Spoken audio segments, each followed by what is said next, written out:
আসসালামু আলাইকুম সবাইকে। আমি কিছুই জানি না, একদম কিছু না। অনেক কিছু আমার জ্ঞানের অভাব আছে, অনেক কিছু আমার বোঝার অভাব আছে।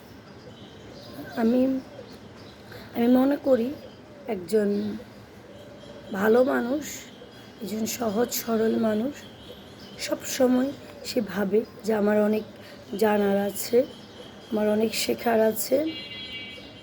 আমি সব কিছু জানি না, আমি সব কিছু বুঝি না, সব কিছু পারিও না। আমার হাতে ওই ক্ষমতা নাই, কারো হাতেই এই ক্ষমতা থাকে না। আমাদের মাঝে কমতি তো থাকেই, কারণ সম্পূর্ণ হলে তো এটা স্বয়ং মানুষ হয় না। মানুষ মানেই কিছু ভুল, মানুষ মানেই কিছু অজানা, মানুষ মানেই কী বলবো এটাকে, এটাই আমার জ্ঞান, এটাই যে আমি একটু কম পারি, কম বুঝি, এটাই আমার জ্ঞান, এটাই আমার জ্ঞানের একটা অংশ আমি মনে করি। আমি কখনো আমার কথায় কারোর সাথে বলি না যে আমি এটা পারি। একটা অহংকার নিয়ে আমি কখনো কথা নিজে বলিও না এবং পছন্দও করি না।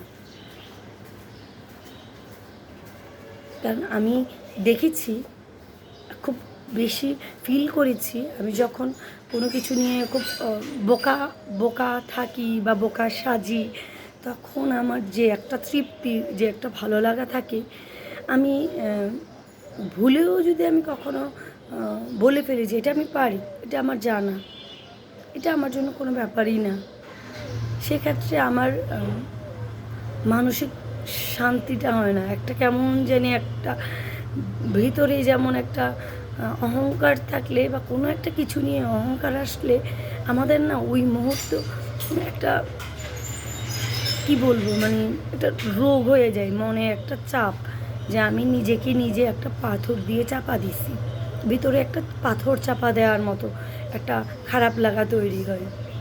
আর আমি যদি বোকা থাকি, বোকা সাজি বা বোকাটা স্বীকার করি, তখন আমাকে খুব হালকা লাগে, ভিতর থেকে নিজেকে খুব হালকা লাগছে যে আমার তো কোনো দোষ ধরতে পারবে না, বা আমাকে সেই বকা দিয়ে ভালো থাকুক, আমি ভালো থাকি, আমি আমার মতো করে আমার ভালোটা নিয়ে ভালো থাকি, সে তার মতো করে ভালো থাকুক, যে আমাকে কথা শোনাই দিচ্ছে বা যে আমার সাথে অহংকার দেখাচ্ছে।